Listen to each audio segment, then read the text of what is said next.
Download aplikasi Tarbiyah Sunnah di handphone Anda. Tersedia di Google Play dan App Store. Bismillahirrahmanirrahim. Assalamualaikum warahmatullahi wabarakatuh.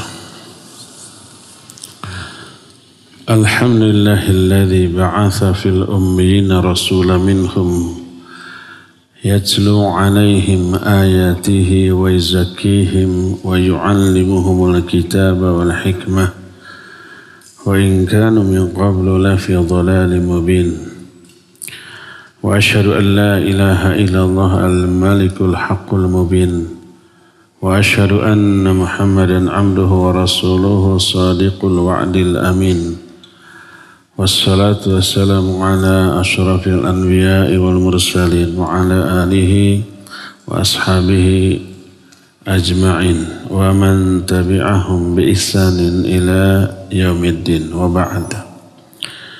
Hadirin jamaah Masjid Agung Al-Ukhwah Bandung yang Allah muliakan, para pendengar radio Tarbiyah Sunnah Bandung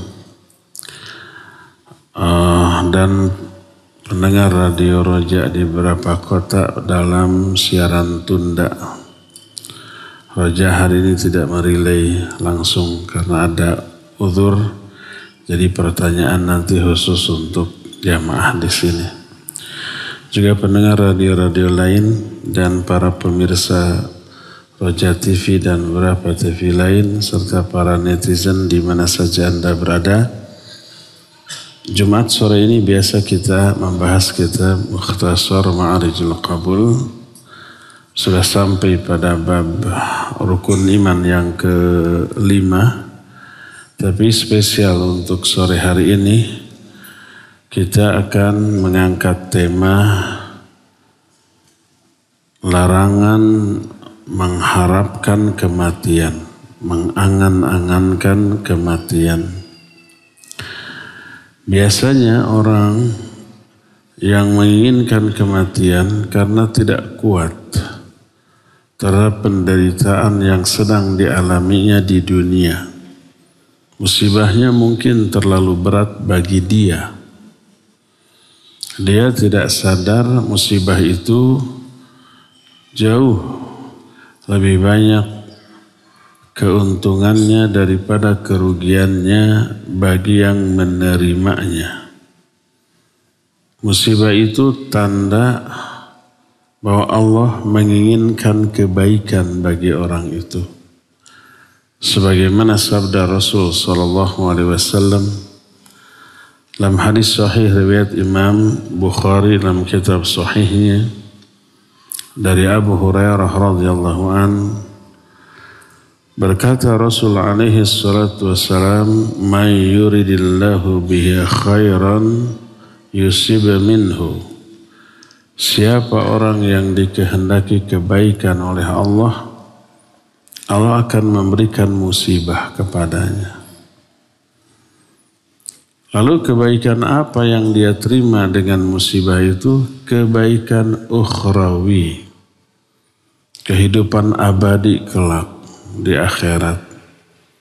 Kalau di dunia sementara, semu, ada batasnya. Di akhirat nggak ada batasnya. Apa keuntungan ukhrawi di akhirat bagi orang yang ditimpa musibah? Gugur dosa. Hadis dari Abu Sa'id Al-Khudri dan Abu Hurairah radhiyallahu anhuma. Dalam hadis Bukhari dan Muslim dengan sanad yang muttafaqun alaih, berkata Rasul sallallahu alaihi wasallam, "Ma yusibul muslima min nasabin wala wasabin wala hammin wala hazanin wala adhan wala ghammin hatta syaukah yushakuha illa kafarallahu biha min khatayahu." Tidak ada yang menimpa seorang muslim, baik kelelahan, sakit, keresahan, kesedihan, atau gangguan, atau kerisauan, ketidaktenangan. Sampai ada satu duri yang melukai dirinya, kecuali Allah hapuskan kesalahan-kesalahan orang itu karena musibah tadi. Gugur tuh, siapa orang yang dapat musibah, dosanya otomatis gugur. Makin hebat musibahnya, makin berat, makin banyak juga dosa-dosa yang berguguran dari dirinya. Makanya kalau orang diberi musibah apapun bentuknya, itu tandanya Allah sedang menginginkan kebaikan bagi orang itu. Tapi ada kalanya orang tidak sadar tentang keuntungan dari musibah. Selain dosa gugur, pahala atas kesabaran, doanya diterima, didengar oleh Allah, kemuliaannya, derajatnya meningkat lebih tinggi lagi. Setelah berlalunya musibah ini akan datang dua kebahagiaan bagi orang itu. Karena Allah berjanji inna ma'al usri yusran, inna ma'al usri yusran, 2 kali. Maknanya setelah satu kesulitan akan datang 2 kemudahan. Ini sunnatullah, ini janji Allah juga. Jadi banyak keuntungan, kerugiannya satu, menderita, hanya itu.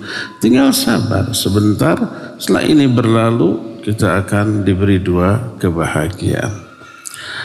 Tapi kebanyakan orang gak sadar akan keuntungan dari musibah. Sehingga mereka itu banyak yang minta, ya Allah cabut aja nyawaku daripada menderita begini, gitu kan. Dikiranya setelah mati urusan semua beres. Kesulitan semuanya terlepas. Padahal dia memasuki kondisi yang jauh lebih menakutkan, lebih mengerikan daripada musibah di dunia.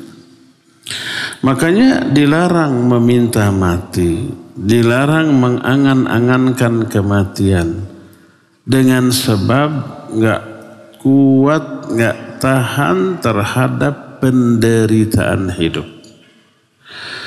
Sebuah hadis diterima dari Anas radhiyallahu anhu, berkata Rasul alaihi salatu wassalam, la yatamannayanna ahadukumul mauta lidurrin asabahu fa in kana labudda fa'ilan falyaqul Allahumma ahyini ma kanatil hayatu khairan li wa tawaffani idza kanat al-wafatu khairan li. Kata Nabi SAW, janganlah sekali-kali salah seorang di antara kalian menginginkan kematian karena penderitaan yang sedang menimpanya. Gak boleh, ada larangan. Larangannya ditekankan.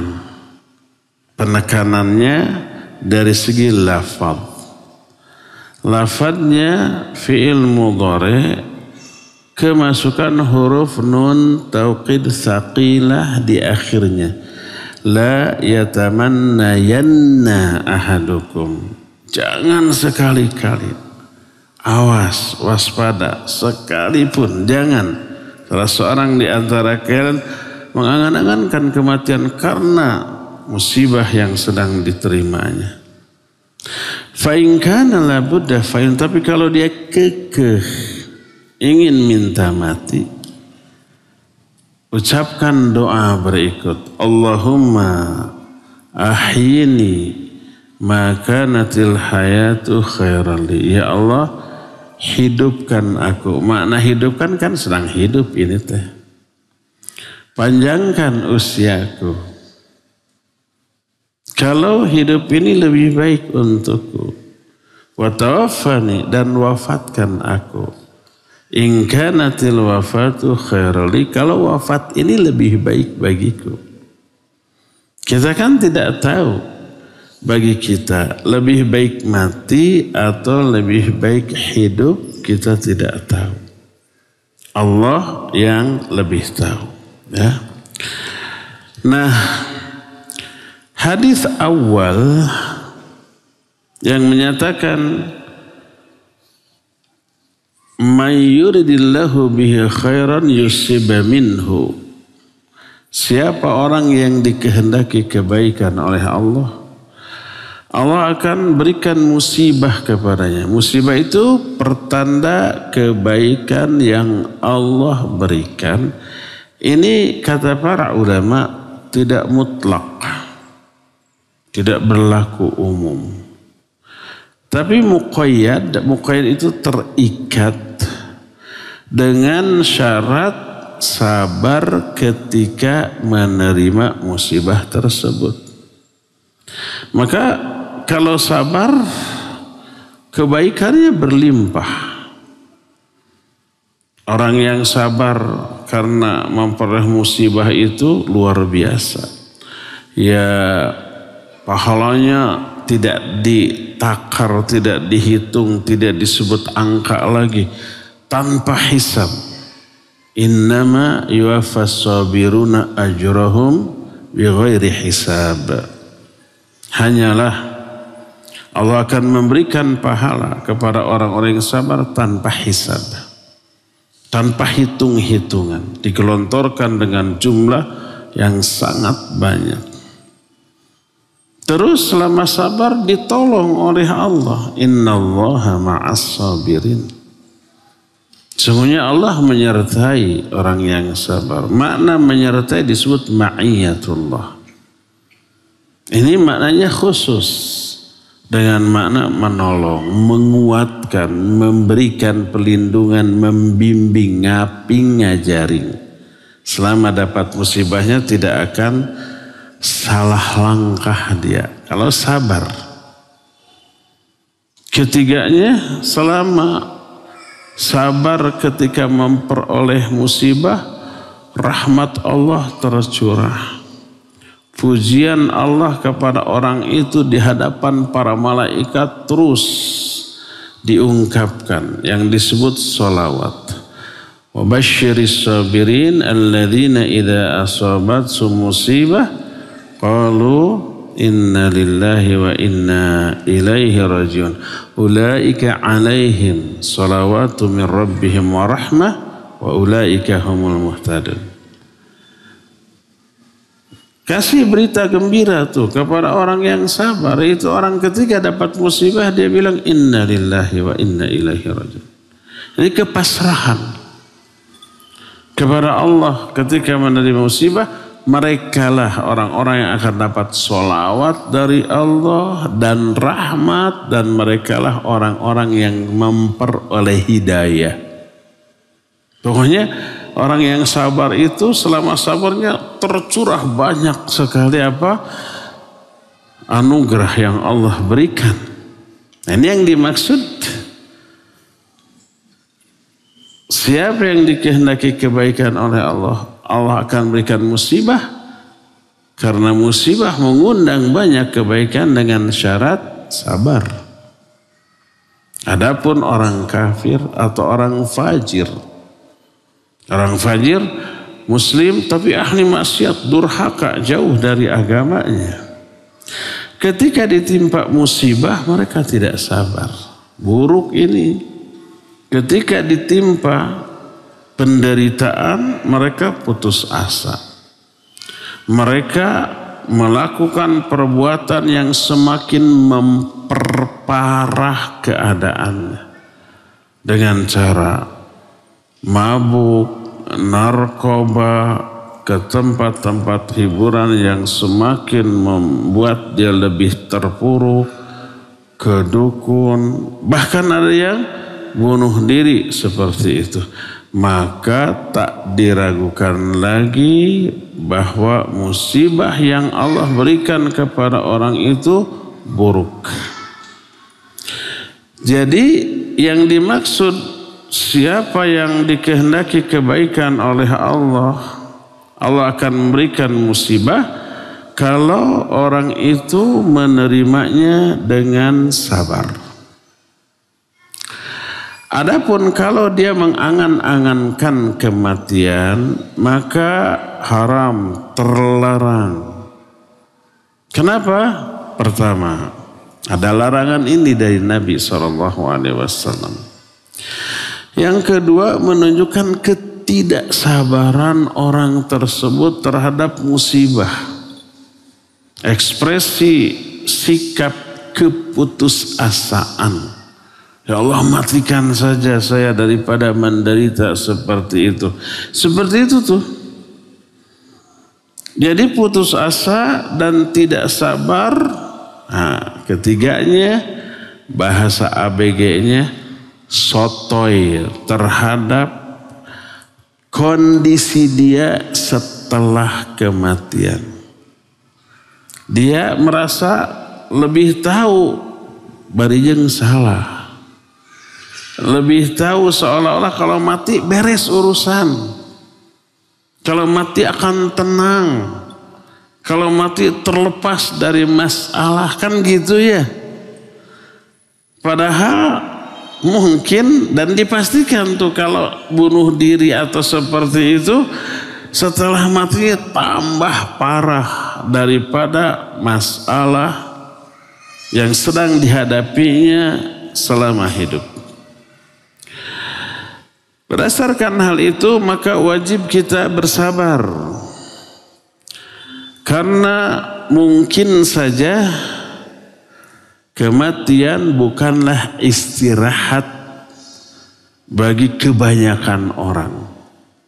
Sebagaimana sebait syair, laisa man mata fastaraha bimayyitin, innamal mayyitu maytul ahya. Orang yang mati itu bukanlah orang yang beristirahat dengan kematiannya. Ada orang mukmin, soleh, ahli ibadah, dia memelihara diri dari dosa selama hidupnya. Setelah mati, kematian itu menjadi istirahat baginya dari semua keburukan. Makanya kan ada doa dari Nabi SAW, Allahumma ij'al hayati ziyadatan fi kulli khair waj'alil mauta rohatan min kulli syarr. Ya Allah, jadikan hidupku ini sebagai momen tambahan untuk menambah kebaikan, dan jadikan kematianku sebagai istirahat dari segala macam keburukan. Ini bagi orang-orang mukmin yang soleh ahli ibadah ya. Maka kematian itu istirahat baginya dari seluruh keburukan. Nah, orang seperti itu pada hakikatnya tidak mati. Penyair menyatakan laisa man mata fastaraha bimayyitin. Bukanlah yang mati itu orang yang istirahat dengan kematian. Itu tetap hidup, tapi hidup dengan bahagia di alam kuburnya. Innamal maitu maitul ahya. Orang yang mati hakikatnya adalah orang yang sudah mati ketika dia masih hidup. Jiwanya sudah mati, raganya masih hidup. Jiwanya, ruhnya terkubur di dalam raganya. Raganya menjadi kuburan bagi jiwanya yang sudah mati sebelum raga itu kelak dikuburkan ketika kematiannya. Ya, bagi sebagian orang tertentu kematian adalah istirahat dari seluruh keburukan. Tapi bagi kebanyakan orang kematian awal dari penderitaan yang sebenarnya.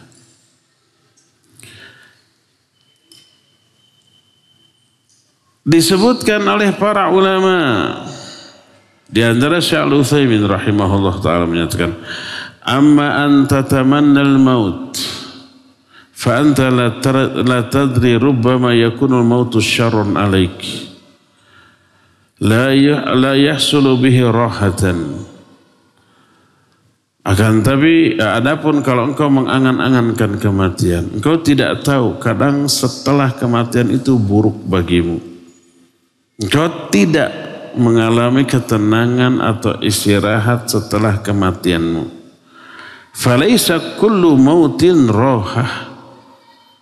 Tidak setiap kematian itu istirahat. Tapi awal dari penderitaan. Disebutkan al-insan rubbama yamutu ila uqubah wa adzabil qabr. Seringkali seseorang mati menuju azab kubur yang jauh lebih dahsyat. Adapun kalau dia masih hidup beberapa lama di dunia, dia masih punya kesempatan menghindari azab kubur itu. Dengan bertobat, banyak beristighfar, melakukan banyak kebaikan, selamat dari azab kubur dan memperoleh nikmat kubur. Yang penting apabila seseorang mengalami penderitaan, musibah yang berat, jangan sekali-kali mengangan-angankan kematian. Dan Nabi SAW melarang hal tersebut. Apalagi kalau bukan mengangan-angankan lagi dalam bentuk berdoa, ya Allah cabut nyawaku. Lebih dari itu, yaitu berikhtiar untuk mati. Dengan cara apa? Bunuh diri. Dengan berbagai cara. Ada yang menusukkan pisau ke perutnya, ke dadanya. Ada yang dengan menggantung diri. Ada juga yang dengan meminum racun dan seterusnya. Maka setelah kematiannya kondisinya jauh lebih buruk daripada musibah yang dia alami. Kenapa? Karena di alam kubur dia akan diazab dengan cara seperti yang dia lakukan ketika bunuh dirinya. Siapa orang yang bunuh diri dengan cara menancapkan pisau ke dadanya, ke jantungnya sampai mati, dia kelak akan diazab dengan azab seperti itu. Dia tusuk-tusukan pisau itu ke tubuhnya. Siapa yang mencekik dirinya dengan tali yang digantungkan, nanti diazab seperti itu. Siapa yang minum racun, dia akan dicekoki dengan racun. Siapa yang bunuh dirinya dengan cara naik ke tempat yang tinggi lalu loncat, maka dia akan mengalami hal itu di alam kuburnya, wal'iyadzubillah. Berdasarkan hal itu, maka haram, tidak boleh. Tapi sebagaimana kebijaksanaan syariat, syariat Allah maha sempurna, tidaklah Allah melarang manusia dari sesuatu kecuali selalu ada alternatif yang jauh lebih baik. Dalam banyak kasus seperti itu tuh. Allah melarang ini tapi ada gantinya yang lebih baik. Allah melarang itu ada gantinya yang lebih manfaat. Seperti dalam surah Al-Baqarah 104, ya ayyuhalladzina amanu la taqulu ra'ina wa qulu unzurna. Hai orang-orang yang beriman, jangan kalian katakan ra'ina, tapi katakanlah unzurna. Ra'ina unzurna itu sama maknanya.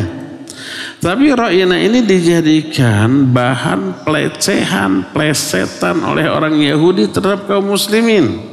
Jangan lagi dipakai. Ada alternatif nih, unzurna. Seperti itu. Dalam banyak hal, ya. Contoh lain ketika Nabi SAW dibawakan kepada beliau tamar kurma yang baik menurut orang-orang Khaybar. Kurma ini dibawa dari Khaybar.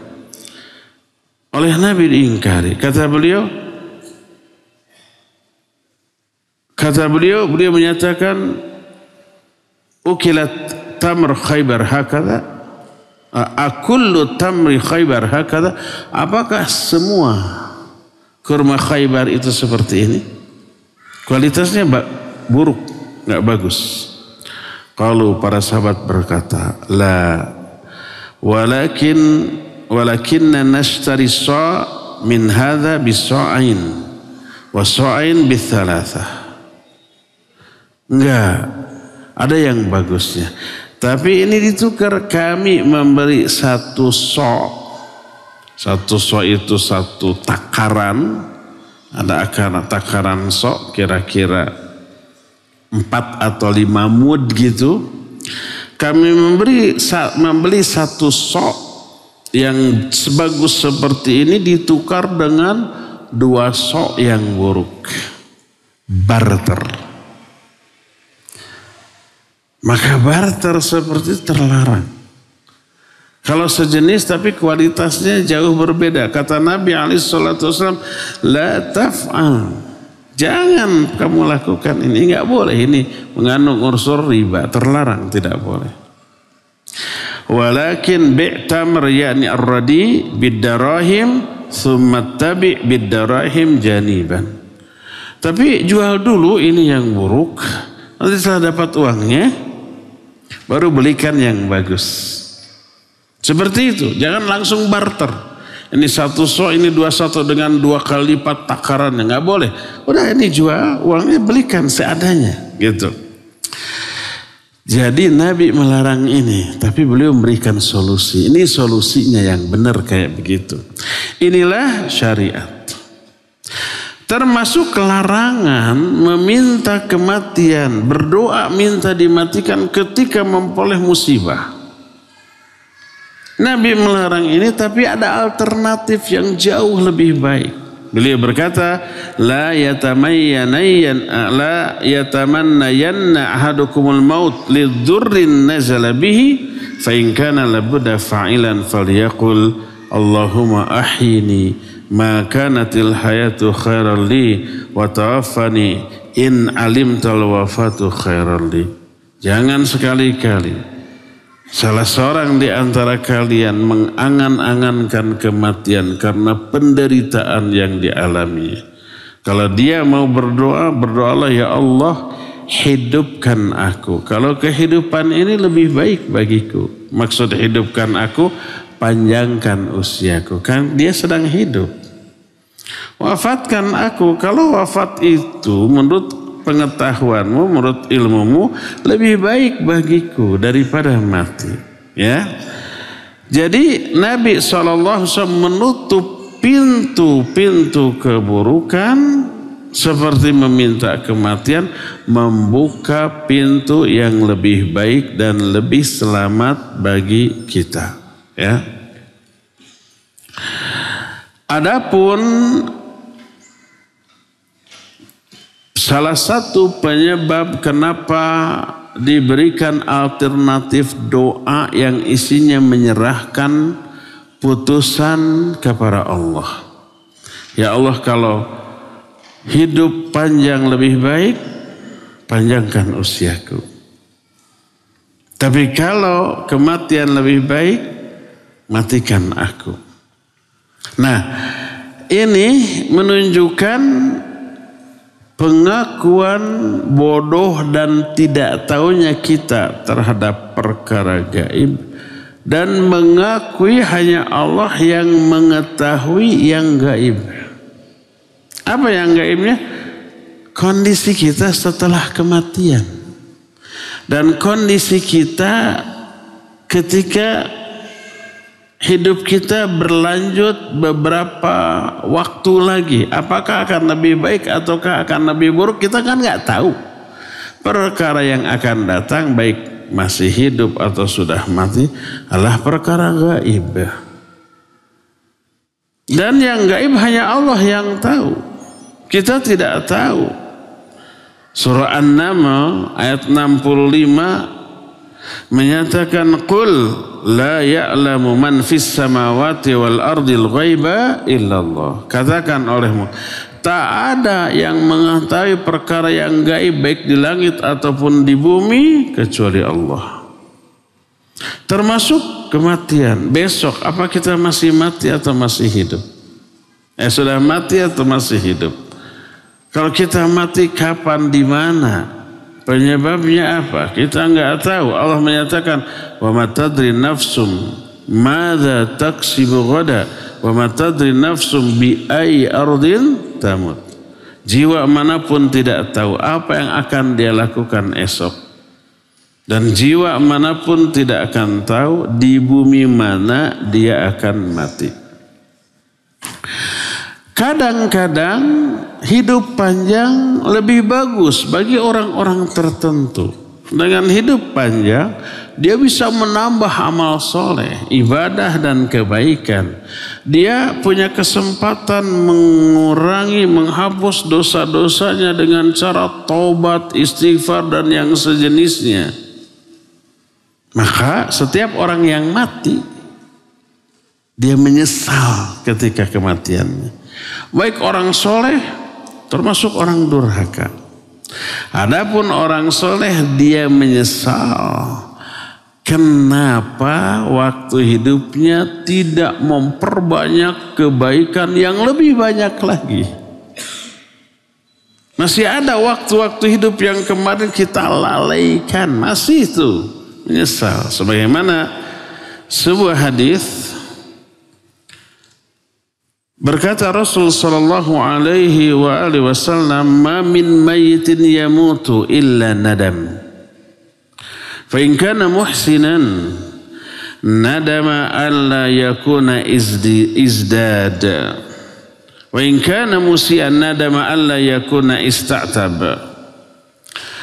Tidak ada satupun orang yang mati kecuali dia menyesal saat kematiannya. Menjelang kematiannya menyesal. Kalau dia orang baik, dia menyesal kenapa waktu hidupnya tidak memperbanyak lagi kebaikan. Kalau dia orang banyak dosa, kenapa dia tidak berhenti dan tidak menghapus terlebih dahulu dosa-dosa tersebut. Semuanya menyesal. Bagi orang yang memiliki ibadah amal soleh, panjang umur itu menguntungkan bagi dirinya. Sebagaimana ada hadis Rasul sallallahu alaihi wasallam ketika ditanya, "Ya Rasulullah, ayyun nasi khairun?" Wahai Rasulullah, manusia yang bagaimana yang paling baik? Beliau berkata, "Man atala umruhu wa hasuna amaluhu." Yang paling baik itu yang panjang umurnya, baik amalnya. Umur panjang itu menguntungkan bagi dia karena diisi oleh amal ibadah, amal kebaikan. Sehingga pahalanya besar. Dosanya sedikit. Termasuk amal kebaikan, taubat dan istighfar. Kebaikan semuanya mengurangi dosa selain menambah pahala. Innal hasanati yudhibnas sayyiat. Kebaikan itu menghapus dosa-dosa selain memperoleh pahala. Dan sebaliknya, syarrukum, orang yang paling jelek di antara kalian adalah orang yang panjang umurnya tapi buruk amalnya. Umur yang panjang itu hanya dipakai untuk numpuk-numpuk apa? Dosa dan kemaksiatan. Oleh karena itu ada dua orang, dua-duanya masuk Islam bersamaan. Setelah masuk Islam dua-duanya jihad. Yang satu mati, yang satu tidak. Yang satu mati sebagai syahid. Yang satu masih hidup. Setahun kemudian orang yang kedua ini mati tapi tidak sebagai syahid. Seorang sahabat bermimpi melihat orang yang terakhir matinya padahal tidak syahid masuk surga lebih dahulu daripada yang mati syahid. Maka mimpinya ini diceritakan kepada Rasul SAW. Kenapa orang yang matinya tidak syahid, dia agak akhir matinya setahun kemudian, itu lebih dahulu masuk surganya daripada yang mati syahid. Dan kedudukannya itu lebih tinggi daripada yang mati syahid. Dijawab oleh Rasul SAW, bukankah dalam 1 tahun terakhir orang ini sholat, orang ini saum, orang ini sedekah, orang itu banyak melakukan kebaikan-kebaikan.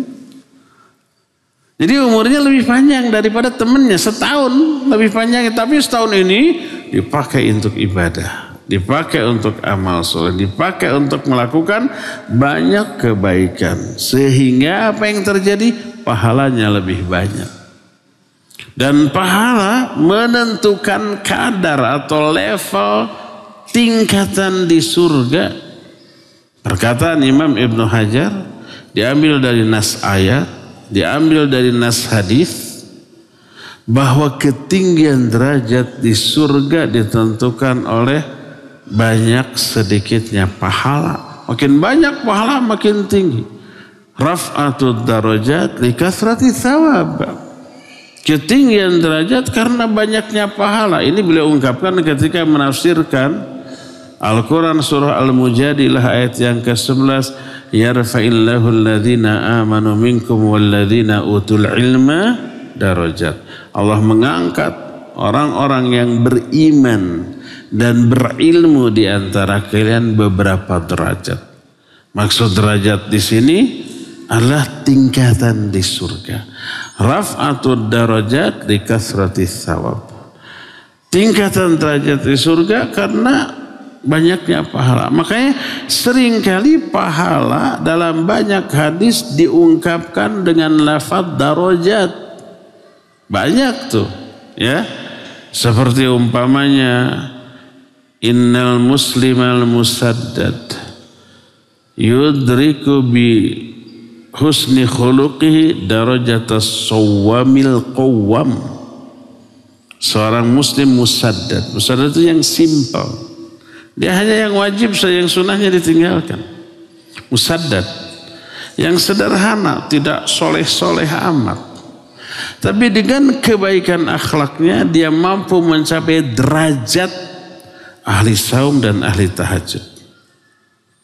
Maksud mencapai derajat itu memperoleh pahala yang sama dengan pahala ahli tahajud, ahli saum sunat di siang hari. Seperti itu. Jadi inilah yang menjadi penyebab kenapa bagi orang mukmin panjang umur lebih baik daripada pendek umur. Makanya doa yang tadi dikemukakan oleh Rasul SAW, waj'alil hayata ziyadatan li fi kulli khair waj'alil mauta rohatan li min kulli syarr. Ya Allah, jadikan kehidupanku ini sebagai momen untuk menambah kebaikan, dan jadikan kematianku nanti sebagai momen untuk istirahat dari segala macam keburukan. Ya, panjang umur bagi seorang mukmin lebih baik. Ini yang menyebabkan nggak boleh minta mati. Bagaimana dengan perkataan Maryam ketika beliau hamil atas kekuasaan Allah, mengandung Nabiullah Isa alaihissalatu wassalam? Pernahkah Maryam minta mati? Dalam Al-Quran ada ayat, ya laitani mittu qabla hadha wa kuntu nasyam mansiya. Itu surah Maryam ayat 23. Berkata Maryam, celaka aku, seandainya aku mati saja sebelum kasus ini, sehingga aku menjadi orang yang dilupakan oleh orang. Karena apa? Fitnahnya kan besar, belum nikah sudah hamil atas kuasa Allah. pasti jadi fitnah besar, ya enggak? Dan betul orang-orang menuduhnya dengan berbagai macam tuduhan yang keji. Orang tuanya orang-orang baik-baik, dikenal orang-orang soleh, bahkan Nabi ini hamil tanpa nikah. Sudah kebayang lah bagaimana teror mental kepada beliau. Tidak akan dipukuli babak belur, tapi minimal tuduhan, dikucilkan, cercaan, hinaan, kan sudah kebayang ya. Sampai beliau berkata, ya laitani mitu qabla hadza wa kuntu nasyam mansiya. Aduh, celaka aku seandainya aku mati saja sebelum kasus ini, sehingga aku menjadi orang yang dilupakan. Bukankah ini termasuk berdoa minta mati? Dijawab oleh para ulama. Orang yang menyimpulkan begitu kurang jeli melihat kalimat yang diungkapkan oleh Maryam. Di antara berkata Syekh Al-Utsaimin rahimahullah, yajibu an na'lama anna syar'a man qablana idza warada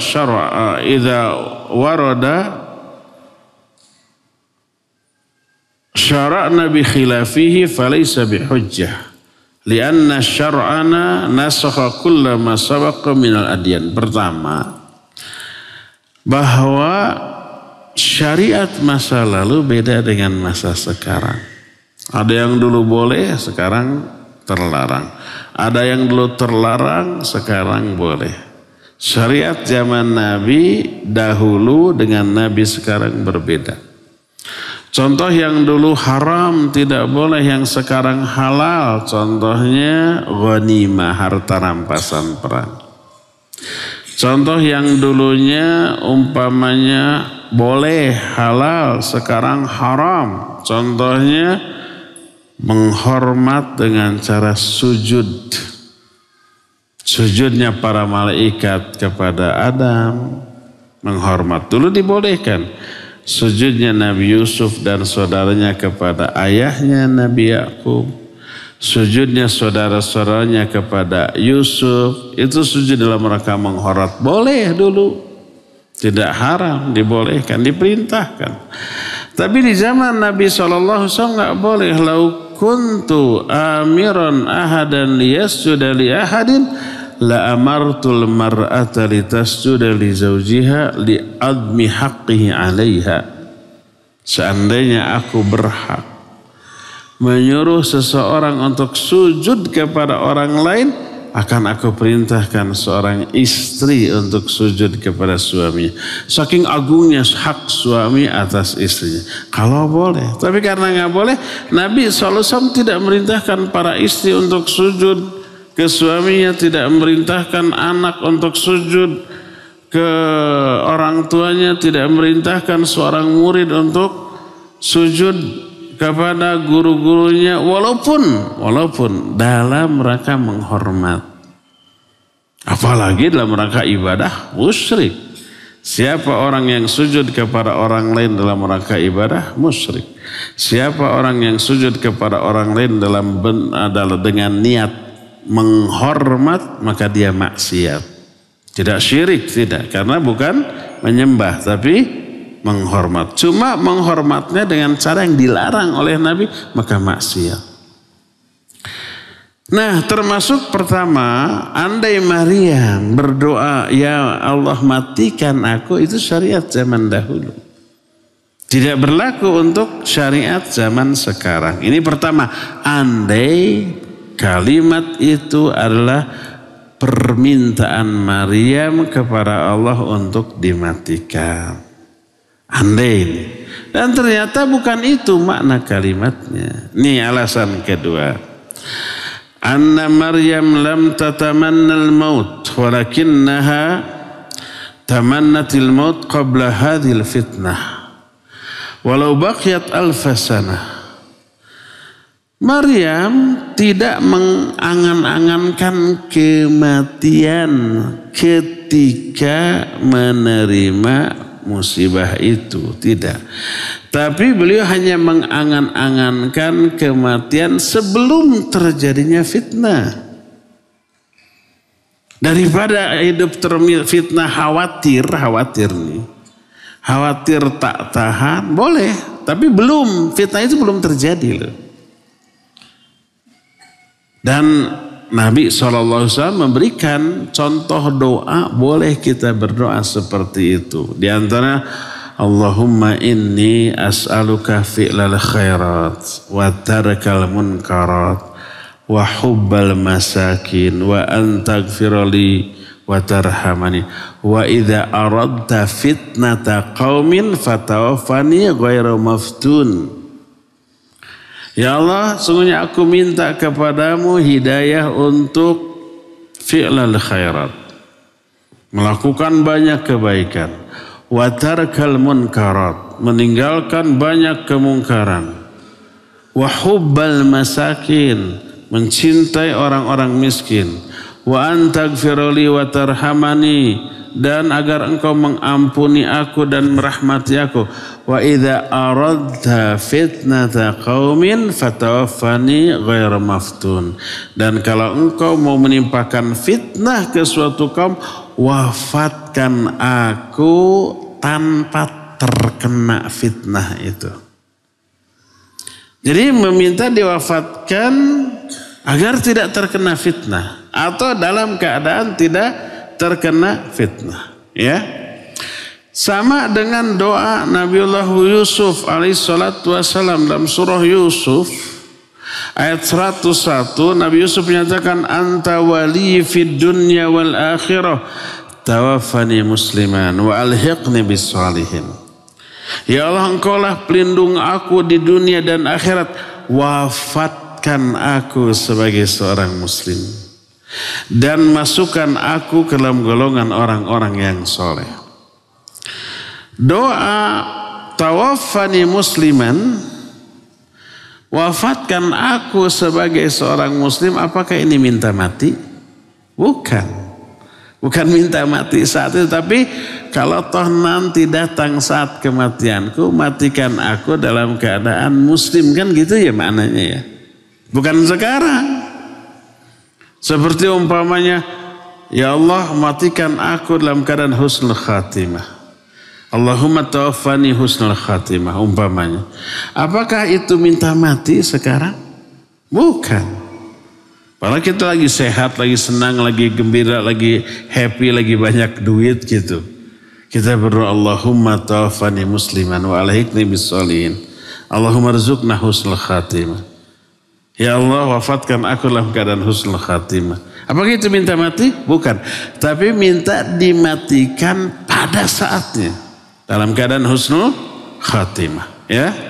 Sama dengan Maryam. Cuma Maryam waktunya lebih maju lebih ke depan. Ya Allah, dia menyatakan, ya laitani mittu qabla hadza. Celaka aku, seandainya aku tuh mati kemarin-kemarin ya, sebelum terjadinya fitnah ini. Bukan minta mati sekarang. Tapi seandainya aku mati kemarin, niscaya terbebas dari fitnah ini. Nah seperti itu. Walhasil kita dilarang meminta mati karena kita tidak tahu mana yang lebih baik bagi kita.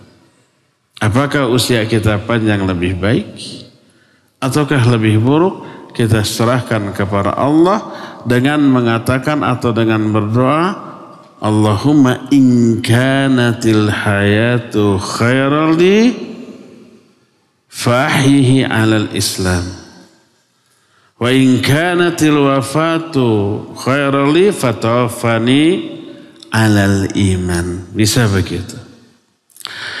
Ini juga berlaku untuk orang lain. Orang umpama menderita sakit, sudah tua. Secara medis ini orang nggak akan sembuh-sembuh lagi, tinggal nunggu waktu. Cuma waktunya kapan nggak tahu. Tapi selama menunggu kematian tuh kelihatan dia menderita, ya enggak? Kita kasihan dibuatnya. Didoakan, ya Allah sembuhkan. Secara medis nggak mungkin sembuh tuh. Kalau boleh nggak, ya Allah wafatkan segera. Kan gitu ya?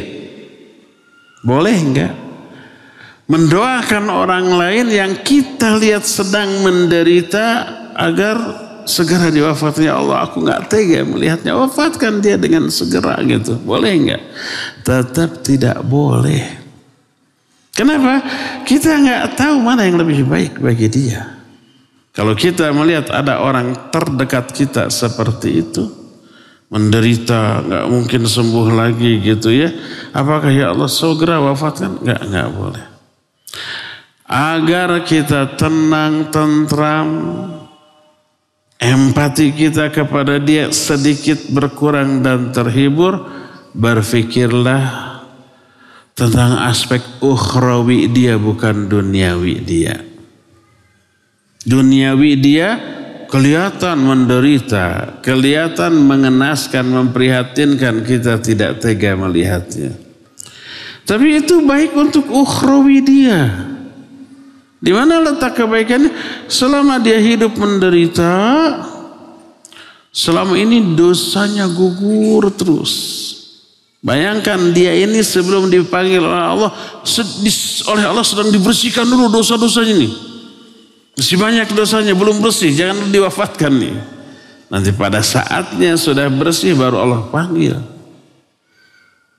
Baik nggak untuk dia panjang umur dalam keadaan menderita? Baik. Kita berpikir ukhrawi bagi dia. Dia tidak dulu diwafatkan oleh Allah, dibiarkan menderita. Dengan itu pahala kesabaran dikocorkan dan dosa diampuni. Terus sampai kapan? Sampai Allah melihat, memandang, menilai dia sudah layak menghadap Allah dalam keadaan bersih dari dosa. Makanya kita doakan seperti doa ini. Allahumma in kanatil hayatu khairan lahu aw laha. Tergantung laki atau perempuan. Fa'ahiha alal islam was-sihah wal-afiyah washfi'a innaka antas syafi. La shifa illa shifa'uk shifaan la yughadiru saqama. Ya Allah, seandainya hidup panjang lebih baik bagi dia, maka hidupkan dia di atas Islam. Sehat, lahir ataupun batin, sembuhkan. Karena Engkau Maha Penyembuh. Gak ada yang bisa memberikan kesembuhan kecuali Engkau. Kesembuhan yang tidak meninggalkan rasa sakit sedikit pun. Jadi sembuh tidaknya di tangan Allah. Jangan diukur dengan perhitungan manusia. Ya. Terus kita lanjut. Allahumma in kanatil wafatu khairan laha aw lahu fatawaffahu alal iman was sunnah wa husnil khatimah thumma gfir laha warhamha wa'afiha wa'afu anha. Ya Allah, apabila wafat lebih baik bagi dia, wafatkan dia di atas iman, di atas sunnah, di atas husnul khatimah, kemudian ampuni, rahmati dan seterusnya. Doakan seperti itu dan kita tidak tahu mana yang terbaik bagi dia. Kalau ternyata masih panjang umurnya, kita asumsikan dosanya masih sedang dibersihkan, masih ada yang tersisa, yang apabila mati dalam keadaan seperti ini, sekarang dosanya sudah banyak, nanti kasihan di alam kuburnya. Penderitaan di alam kubur jauh lebih dahsyat. Biarkan kita bersabar sebentar sedikit melihat penderitaan dia di dunia. Di dunia ini nggak seberapa loh penderitaannya. Dibanding nanti di alam kubur. Kalau dalam kondisi seperti ini mati, dosanya masih banyak, di alam kuburnya babak belur. Lebih dahsyat. Biarkan sebentar menderita di dunia agar dosa-dosanya ini habis. Jadi hafalkan doa ini. Allahumma ahini in kanatil hayata khairali wa tawaffani in kanatil wafatu khairali. Termasuk bagi orang lain. Allahumma ahihi au ahiha in kanatil hayatu khairal laha wa khairal lahu, ya. Dan seterusnya, ini solusi yang diberikan oleh ajaran Islam kepada kita. Jadi setelah melarang dari sesuatu, ada alternatif lain yang lebih baik untuk kita lakukan, ya. Inilah pembahasan kita tentang hukum mengangan-angankan kematian. Cukup sampai di sini dan kita masih punya sisa waktu untuk bertanya jawab. Dan tanya jawab sekarang karena ini tidak langsung disiarkan oleh Radio Roja, khusus untuk hadirin yang ada di sini.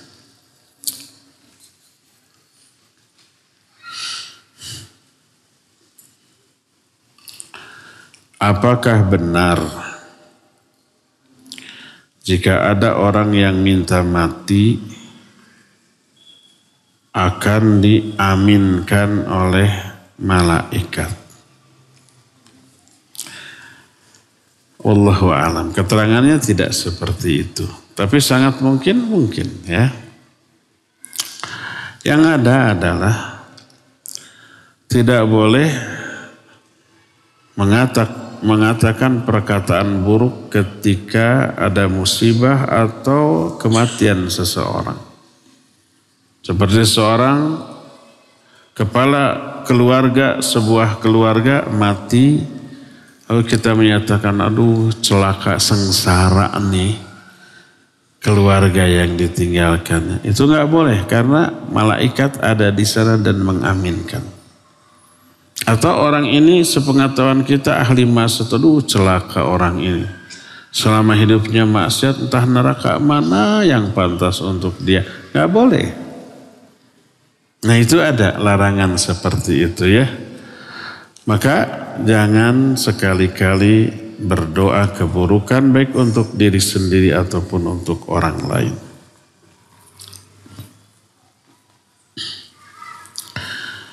Ana punya teman yang pernah melakukan percobaan bunuh diri sebanyak 3 kali. Berarti gagal tuh ya. Saat Ana tanya apa yang melatar belakangi hal tersebut, ia menyampaikan masalah keluarga yang menjadi faktor utama. Apa yang harus Ana lakukan sebagai teman jika secara agama Ana lihat dia sangat jauh dari Allah? Ajak ngaji. Ajak sholat, ajak baca Quran, ajak dekat ke agama. Ya, agama solusi. Baik solusi hissi ataupun syar'i bagi seluruh problematika kehidupan.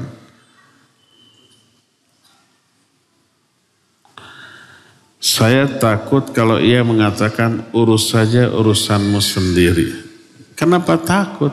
Bilang, memang saya sudah urus urusan saya, salah satu urusan saya kamu saya urus gitu. Agama saya, agama kita tidak egois.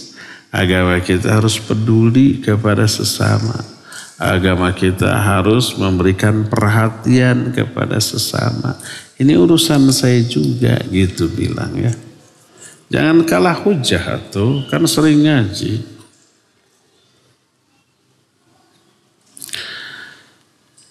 Saya pernah tidak kuat dan menginginkan kematian. Selain bertobat, apa yang harus saya lakukan? Teruskan hidup. Jangan ulang lagi menginginkan kematian. Ngaji terus. Ngaji ini solusi ya bagi berbagai macam masalah.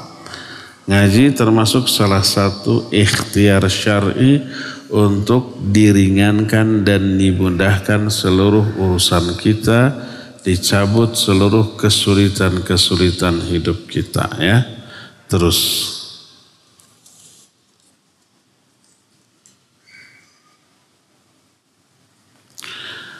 Apabila kita sedang ditimpa musibah sakit, lalu kita kepikiran, kenapa sakit kita tidak sekunjung sembuh? Apakah kita termasuk orang tidak sabar walau kita tidak mengeluhkan sakit kita kepada orang lain? Jawabannya gampang, mungkin tidak berobat, mungkin tidak menjaga makanan, mungkin begadang, main game, lagi sakit main game gak tidur-tidur tambah parah loh. Sambil tiduran mata rusak, pikiran mental rusak, fisik juga rusak. Mungkin obat diminum atau tidak sesuai dosis atau banyak faktor lain, ya. Jadi kalau kita sedang sakit, berobatlah. Apapun jenis obatnya selama itu rasional dan realistis, ada hubungan sebab akibat, ya. Terus jaga juga kondisi, tidur yang cukup, makan yang cukup, gitu. Paksakan walaupun kita tidak suka. Terus berdoa. Ketika sakit, doa kita diijabah, didengar, ya.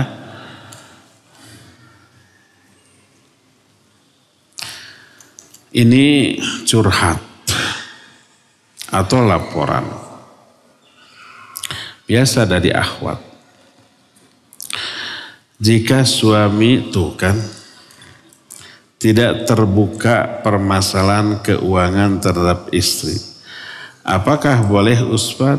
Bukan boleh, harus. Nggak harus terbuka. Berapa kamu punya uang? Nggak harus. Yang penting cukup nggak nafkah untuk istri. Kalau sudah cukup, nggak perlu kamu gajinya berapa sih? Penghasilan dari mana saja? Simpanan kamu berapa? Nggak perlu. Bukan hak istri. Kenapa? Karena amat sangat banyak suami ingin infak sedekah tanpa sepengetahuan istrinya, anaknya atau siapapun. Ingin ikhlas. Sampai keikhlasan itu dikatakan oleh hadis, hatta la ta'lama shimaluhu ma tunfiqu yaminuhu. Sampai tangan kirinya pun tidak tahu apa yang diinfakkan oleh tangan kanannya. Anggota badannya sendiri nggak tahu tuh. Apalagi di luar dirinya.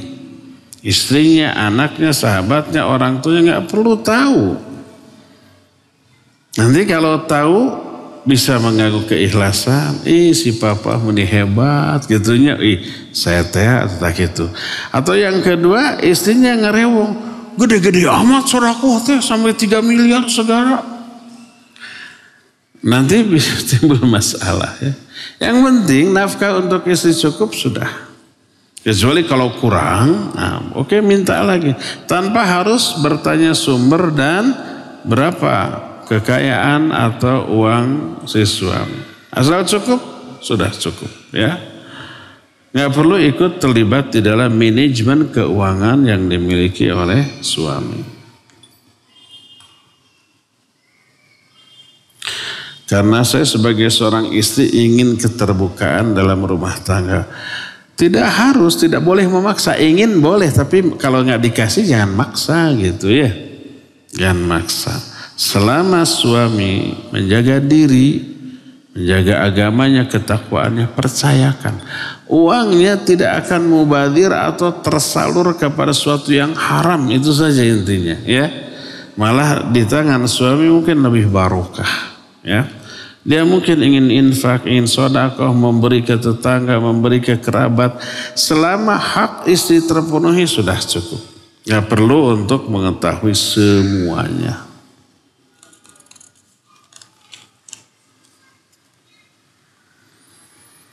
Suami terbela, ya. Kata si istri, aduh curhat ke Ustaz mah, jadi bumerang.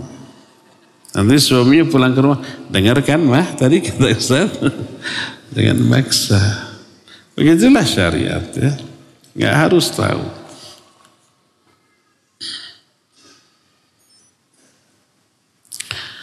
Saya sedang mengalami banyak masalah yang akhirnya membuat saya melakukan dosa besar, yaitu liwat. Inna lillahi wa inna ilaihi raji'un. Saya tahu ini salah, tapi tidak tahu kenapa hati saya selalu merasa kalau ada masalah itu larinya ke situ. Tolong nasihatnya. Sedang saya kehilangan orang yang saya sayang, yaitu teman-teman. Apakah setelah itu teman itu bisa menerima saya lagi? Oh, liwat ini naudzubillah jauh lebih besar daripada zina, dosanya dan hukumannya dunia dan akhirat. Karena kalau zina antara laki dan perempuan ada satu cara yang membuat hubungan itu menjadi halal bahkan bernilai ibadah, yaitu nikah kalau lawan jenis. Tapi kalau sesama jenis nggak ada cara apapun yang bisa membuatnya halal. Walaupun nikah, kan di negara tertentu dibolehkan nikah sama jenis kan?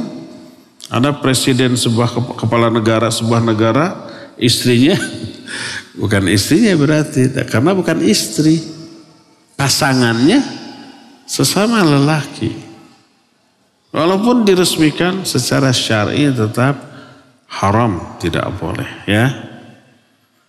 Dan itu yang membuat rusaknya beragam aspek dari tatanan hidup manusia. Aspek sosial, aspek nasab, aspek keturunan, dan seterusnya ya. Dan itu mengundang turunnya murka dan azab Allah. Oleh karena itu Imam Az-Zahabi rahimahullah dalam kitab Al-Kabair mencantumkan liwat sebagai dosa yang jauh lebih besar daripada zina. Hukumannya di dunia lebih mengerikan daripada berzina, dan di akhirat lebih dahsyat azabnya. Itu yang pertama. Terus bagaimana solusi? Jangan dikatakan itu kudrat. Itu apa ya? Fitrah. Tidak semua fitrah wajib atau boleh diikuti. Kita dilahirkan dengan diberi fitrah suka kepada lawan jenis. Apakah berarti boleh diumar semau kita? Enggak. Atau kepada harta. Zuyyina linnasi hubbus syahawati minan nisa wal banin. Terus telah dihiasi manusia itu dengan rasa cinta kepada istri, anak-anak, terus kepada harta, disebut beberapa jenis harta. Itu fitrah. Tapi apakah kita boleh memburu harta atau menyalurkan syahwat ke perempuan tanpa mengikuti aturan syariat? Enggak boleh. Nah, termasuk kalau muncul rasa suka kita kepada sesama jenis, ada syariat yang mengatur. Wajib ini disingkirkan, itu pertama. Kedua, rasa suka ini azab karena dosa dan kesalahan kita. Kalau ada umpamanya rasa suka kepada sesama jenis, itu bukan anugerah dari Allah, pemberian dari Allah. Bukan, azab itu. Azab dari mana? Mungkin ada syariat Islam yang dilanggar. Seperti larangan tidur satu kasur, satu bantal bareng, laki-laki, perempuan-perempuan. Tidur satu selimut bareng-bareng. Laki dengan laki, perempuan dengan perempuan. Nggak boleh, diharamkan sejak awal. Maka anak-anak pisahkan mereka di tempat tidur. Nggak boleh di satu. Ini preventif, pencegahan. Karena dari sana rasa suka kepada sama jenis muncul. Ini mungkin yang diabaikan. Akhirnya setelah ini terjadi muncul geningan menyenangkan ya. Beradu kulit dengan sesama jenis juga terus. Nah, ini karena ada larangan yang dilanggar, Allah azab dengan dimunculkannya rasa suka. Bisa dihilangkan? Bisa. Para psikolog, para psikiater, para ahli jiwa semua menyatakan bahwa liwat bisa disembuhkan loh. Baik laki suka ke lelaki, perempuan suka ke perempuan, itu bisa disembuhkan, bisa dinormalkan kembali, dan banyak yang sudah berhasil seperti itu. Asal ada kemauan. Ingat, jangan berlindung di balik kata-kata, dah fitrahnya saya sudah suka kepada sama jenis. Oh, itu bukan fitrah, itu bukan, ya. Tapi itu azab karena ada dosa yang dilanggar sebelumnya. Semoga Allah berhidayah kepada ikhwan atau akhwat yang bertanya tadi. Ustaz, yang dilarangkan mengharap kematian karena musibah yang sedang menimpa. Tapi bagaimana apabila mengharap kematian karena takut semakin banyak dosa? Bahkan ada anak yang masih 9 tahun berharap mati sebelum balik agar lebih mudah untuk masuk surga. Imam Ibnu Qudamah Al-Maqdisi rahimahullah di dalam Mukhtasar Minhajul Qasidin, termasuk Imam Ibnu Rajab Alhamdulillah kitab Lataiful Ma'arif, itu menjelaskan hadis ini dan ada beberapa pengecualian. Dibolehkannya meminta kematian. Salah satunya umpamanya tadi, takut terkena fitnah, kekufuran, kesesatan, lalu dia, ya Allah wafatkan saya sebelum saya terkena fitnah. Itu doanya tadi, tawaffani ghairu maftunin, wafatkan saya tanpa terfitnah, ya. Boleh? Boleh. Itu pertama. Kedua, kalau menginginkan mati syahid, perang sudah di depan mata nih, ya, lalu berdoa, ya Allah, jangan biarkan saya pulang dalam keadaan hidup. Itu bukan karena putus asa dari kehidupan, bukan. Tapi karena ingin syahid loh. Belum tentu di ke depan ada perang lagi, ya. Kalau ada perang lagi belum tentu kita akan diikut sertakan. Ini ada kesempatan, ya Allah wafatkan saya di perang ini sebagai seorang syahid. Boleh. Karena bukan keputusasaan terhadap hidup, terhadap masalah. Kecuali kalau memang sebelum perang jadi banyak masalah, saya daripada hidup mending perang lah, biar mati dan mudah-mudahan tidak selamat. Beres pulang sudah ada debt collector di rumah, mending mati. Nah, kecuali kalau begitu itu mah keputusasaan juga, ya. Tapi ini benar ingin mati syahid, boleh, ya. Itu yang kedua. Ketiga, kalau ada seorang waliullah, ahli ibadah, dia merasakan nikmatnya ibadah, kerinduan yang besar kepada Allah, dia lebih betah beribadah kepada Allah Azza wa Jalla. Lalu dia meminta, ya Allah wafatkan saya agar saya bisa segera memperoleh rahmatmu, ridhamu di alam barzakh. Boleh. Karena itu bukan karena keputusasaan, ya, dibolehkan. Ada beberapa kecualian.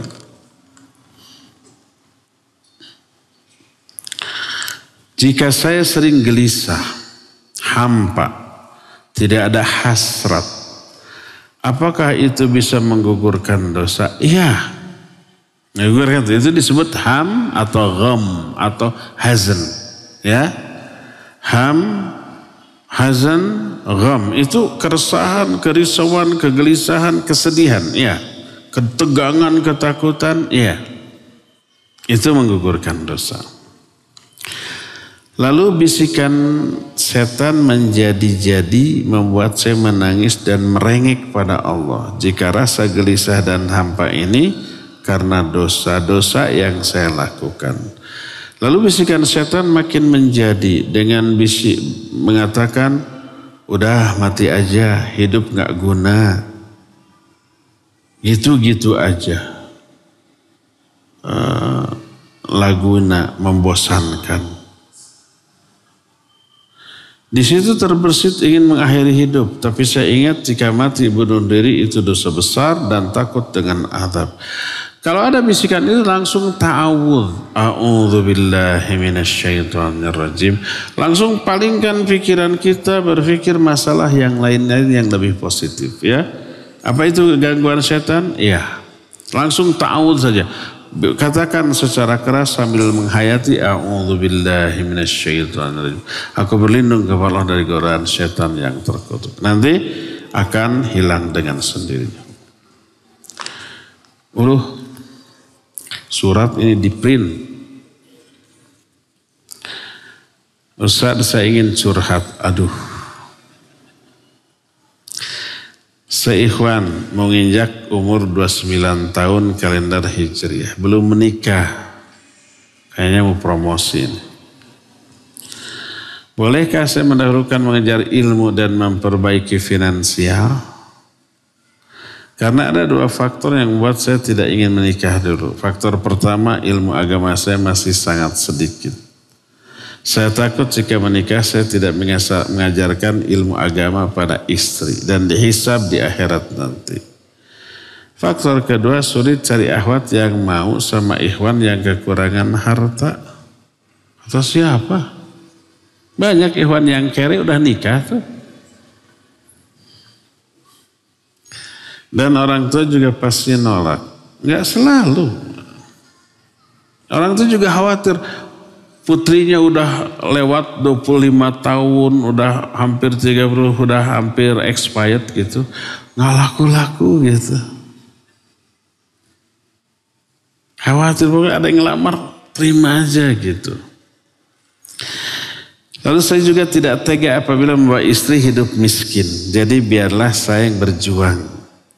Biar setelah nikah istri tidak merasakan kepahitan hidup miskin. Tapi takdir tidak ada yang tahu. Jika Allah memberikan rezeki seperti bisa menikah, saya sangat bersyukur. Dan jika Allah menjodohkan saya dengan kematian yang mendahului adanya pernikahan, maka saya berdoa supaya bisa meninggal mati syahid di Madinah di hari Jumat. Untuk menahannya saya sering puasa sunnah, istighfar. Jika pandangan melihat pada wanita non mahram secara tidak sengaja maupun sengaja. Ustaz, jadi mohon doakan saya dan seluruh jomblowan dari akhwat ataupun ikhwan semoga segera menyempurnakan separuh agama dan berikan pencerahan. Kalau nunggu mapan dulu, keburu tua. Kalau sudah tua malah nggak ada yang mau. Kalau tuh ada yang mau itu matre. Ada ABG 18-19 tahun mau nikah ke kakek-kakek 70 tahun ada? Ada, tapi karena harta. Yang seperti itu banyak. Jadi tidak harus menunggu mapan dan kaya. Semua orang yang kehidupannya mapan sekarang, sudah punya anak, istri, bahkan cucu. Itu ketika nikahnya kere. Kita ini harus merasakan dulu pahit getirnya kehidupan karena kekurangan ekonomi dalam berumah tangga. Di sana mental kita teruji, kesabaran kita teruji, ikhtiar kita juga teruji, gitulah. Jangan dibayangkan kalau ada ikhwan yang sekarang sudah usia 40-50 tahun punya rumah, punya mobil, punya penghasilan banyak, itu berarti sejak bujangnya begitu. Enggak, pas nikah mah kere. Mungkin saja ada yang mas kawinnya juga belum lunas, dianjuk. Terima saya nikah dengan putri Fulanah binti Fulan dengan mas kawin 2 gram cincin dianjuk. Dianjuk teh? Diutang. Boleh? Boleh. Ada yang seperti itu. Enggak masalah. Nanti Allah akan mudahkan. Allah berfirman dalam Al-Quran, iyakunu fuqara yughnihumullahu min fadlih. Kalau orang yang akan nikah itu orang-orang fakir, orang miskin, Allah akan memberikan kecukupan dari karunia-Nya. Hadis sahih riwayat Imam Muslim, salasatun yajibu 'alallahi aunuhum. Ada 3 golongan manusia wajib bagi Allah menolong mereka. Salah satunya adalah an-nakih yabghil afaf, orang yang menikah karena dalam rangka menjaga kesucian dirinya. Allah akan tolong, Allah akan bantu, ya. Nanti setelah menikah Allah mudahkan rizki sebelum nikah, sudah lulus sarjana, cari kerja ke sana kemari untuk modal nikah, nggak dapet tuh. Akhirnya nekat nikah dulu. Setelah nikah tiba-tiba ada panggilan kerja, ada ini, ada itu, ya. Gajinya ya cukup berdua. Pas punya anak, gajinya nambah anak lagi, nambah lagi terus. Tambah anak, tambah rezeki. Itu betul nas Al-Quran, ya. La taqtulu auladakum khasyata imlaq, nahnu narzuqukum wa iyyahum. Jangan kalian bunuh anak-anak kalian karena takut kelaparan. Kami yang menjamin rezeki mereka dan rezeki kalian. Rizki bayi kita, anak kita, Allah yang jamin, bukan kita. Nambah anak, nambah jaminan rezeki, betul itu ayat loh. Bukan perkataan orang tua dulu. Orang tua berkata berdasarkan nas ayat ini. Lalu sekarang dibantah, itu mitos. Jangan percaya nambah anak, nambah rezeki. Ini orang gak percaya kepada Quran dan hadis yang sahih, ya. Dan realita, banyak orang nambah anak, nambah sumber rezeki, ya. Jangan khawatir, pokoknya nikah dulu, nanti Allah akan mudahkan, ya. Cukup ya sampai di sini, insyaallah kita jumpa kembali Jumat yang akan datang. Subhanakallahum bihamdik, asyhadu an la ilaha illa anta, astaghfiruka wa atubu ilaik. Walhamdulillahirabbil alamin. Wassalamualaikum warahmatullahi wabarakatuh.